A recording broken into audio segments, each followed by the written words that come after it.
Hola, mi nombre es Quique y hoy quiero hablarles de un tema que hace varias semanas estaba pendiente. Y es que estamos en la disyuntiva entre un grupo de médicos que tiene cierta terapia, ciertos fármacos para ciertas patologías y otros médicos que parecerían innovar, que utilizan medicamentos ya conocidos en la terapia del COVID, por ejemplo, y al parecer les va bien. ¿Será que esto que hacen es ciencia? ¿Será que eso puede suplantar un estudio clínico y puede salir al mercado y puede repetirse y homologarse a nivel mundial? ¿Será así? Es que la diferencia entre estos dos grupos es solamente un detalle: estudios clínicos.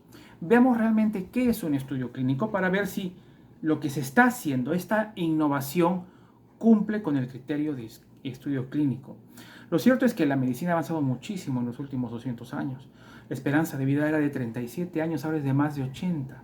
Se han creado cientos de medicinas, vacunas, muchas fórmulas, muchas terapias médicas y es cierto, ha habido un gran desarrollo. Sin embargo, la fabricación de fármacos es algo complicado. No solo tienen que funcionar el fármaco, sino que es aquí donde está lo complicado, tiene que ser seguro para el consumo humano. Es por ello que todo fármaco, todo medicamento y vacuna, antes de salir al mercado, debe pasar por ensayos clínicos. En el video de hoy veremos cuáles son las 4 fases y qué sucede en cada una de ellas. Solo para ir dando un preludio, un examen clínico es un examen en el que se divide 4 fases que deben ir siendo superadas de forma secuencial. Si no, el medicamento no podría salir al mercado. El objetivo es ver si funciona, trata, cura o previene la patología en cuestión. Y si es seguro, porque todo medicamento tiene efectos adversos, efectos secundarios. Si le dicen que no, le están mintiendo. Hay que hallar entre los efectos secundarios y su acción terapéutica un equilibrio, un punto clave de este proceso.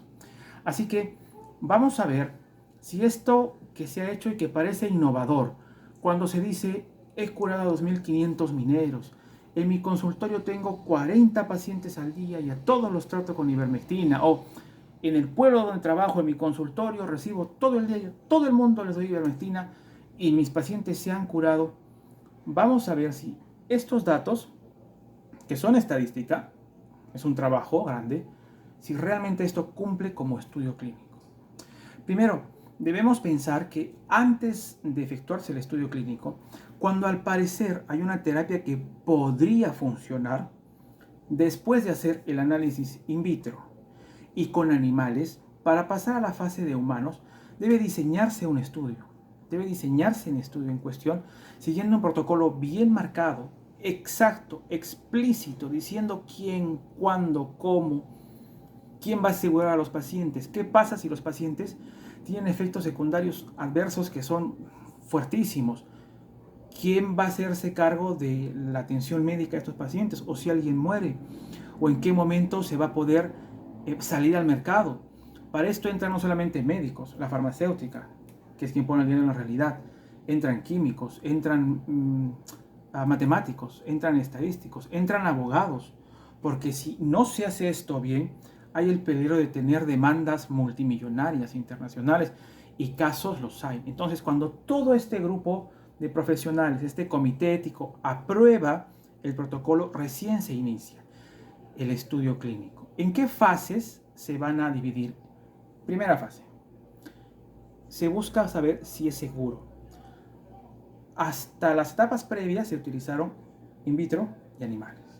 Aquí sí se utiliza humanos, no placebo, solamente el examen se hace en humanos. A partir de este momento debe determinarse si es eficaz y seguro para las personas. ¿Cómo se hace? Se dan diferentes dosis en grupos pequeños que se dividen, por ejemplo, en 4 grupos, y se va viendo cuáles son los efectos secundarios y a qué dosis, para ir viendo a qué dosis podría darse.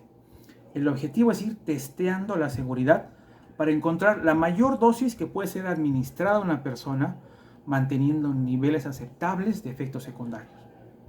Fase 2.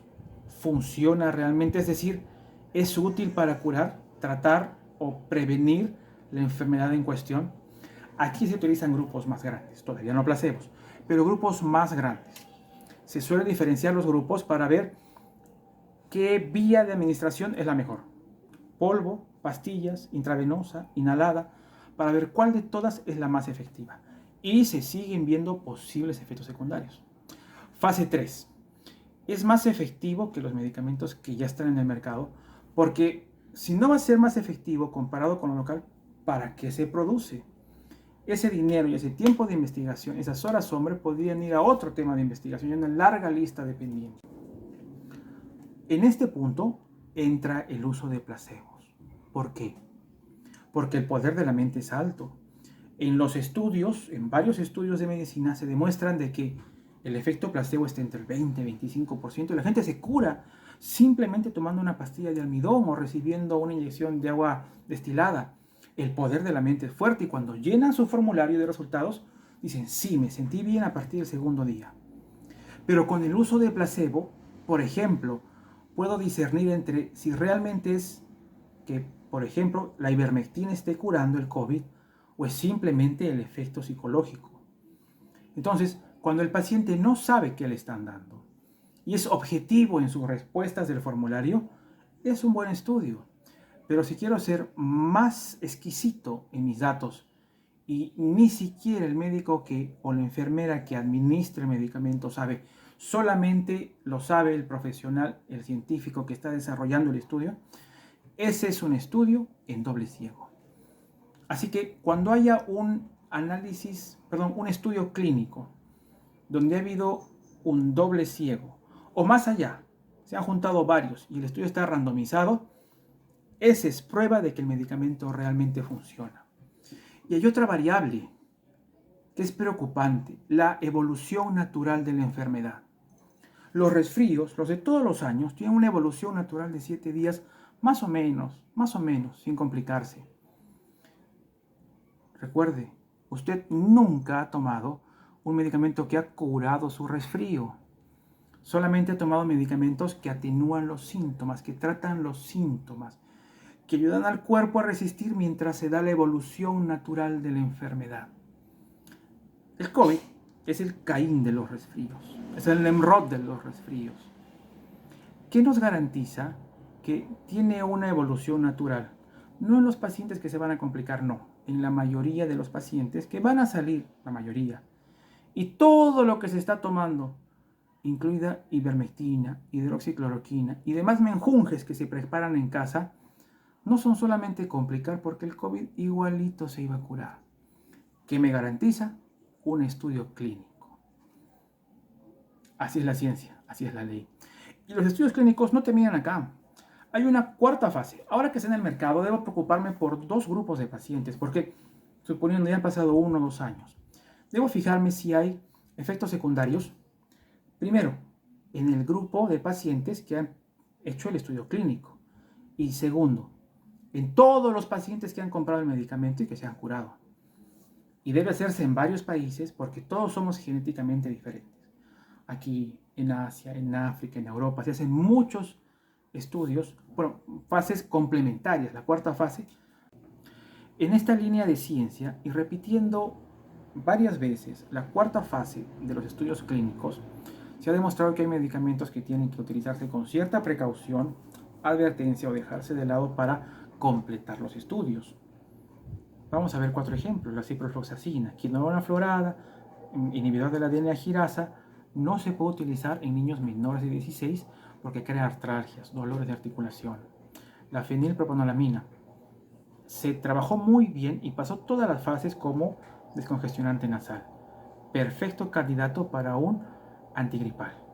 Y un antigripal lleva paracetamol, amantadina, clorfeniramina, pseudoefedrina, varias cosas más, dextrometorfano. Pero se demostró que este medicamento, si se juntaba con amantadina y paracetamol y cafeína, producía alucinaciones. Grave. Por eso mejor dejarlo para completar estudios. Un caso más reciente, el Rofecoxib, un analgésico antiinflamatorio COX-2 que se utilizaba sin el miedo de la lesión gástrica. Fue el boom. Pero murieron pacientes y se supuso, al parecer, lesionaba el epitelio vascular. Se dejó a un lado por un tiempo para completar los estudios. ¿O cuántos pacientes no han tomado sibutramina para bajar de peso? Al parecer producía daño hepático. y se dejó de lado por un tiempo mientras las empresas hacían sus estudios clínicos.